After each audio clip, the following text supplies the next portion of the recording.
Hi, it's Mary Clare of Mystics by the Sea, and today is February 16th, and I will have your birthday numerology.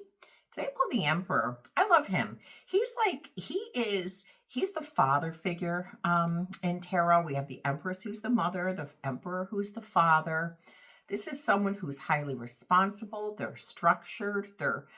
He's a 4, so he's a builder. He builds. He's a master builder.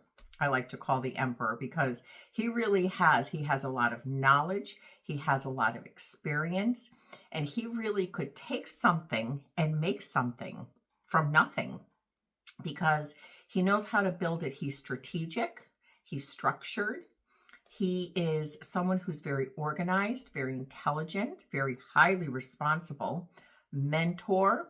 He leads by example, okay? I call him the benevolent leader. He's very benevolent. When I say he's soft-spoken, he may not be like, this might be describing someone who, you wouldn't see him as soft-spoken, but he leads with gentleness. He leads with power and authority, but he's very gentle, and he does not abuse his position because he really does have it going on, okay? So the Emperor, if you are in the process of building something, or you have recently met someone that you feel you could really learn a lot from, my nose is itchy. He's a really good mentor, and he's a teacher. He's someone that you really could learn a lot from. Okay, he's also the father figure. So depending on what other cards are around with this, sometimes you may have not had a very good example of a father figure. Then other times, again, depending on the cards around it, you had an excellent example. You were raised with responsibility, integrity, morals.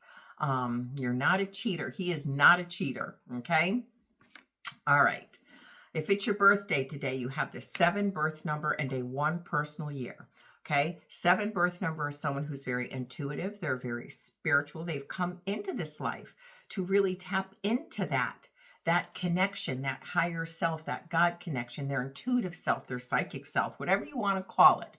You guys have it. I mean, we all have it, but you 7s, you really have come into this life to learn how to trust that. Because if you can learn to trust that within yourself, your feelings, your intuition, you won't have such trust issues on the outside of you if you learn how to trust yourself and understand how your intuition works. Okay, so 7s do have trust issues, but it is to learn how to trust themselves and what they're feeling, and that will help them, not be so distrustful of other people. The 7, any kind of yoga, meditation, any kind of spiritual work at all is very, very good for you. And I also want to say with that number 1 year that you are in, that was your 7 birth number, but your personal year is a 1 year. And, that really 1 year describes him perfectly. What do you want to initiate this year? What changes do you want to initiate? What do you want to start building off of this year? Because that's what he does, and he's excellent at it. That 1 is that number of initiating change. It's the number of power, authority, new beginnings, new life. Okay, so what do you want to create and build this year? All right, have a great day.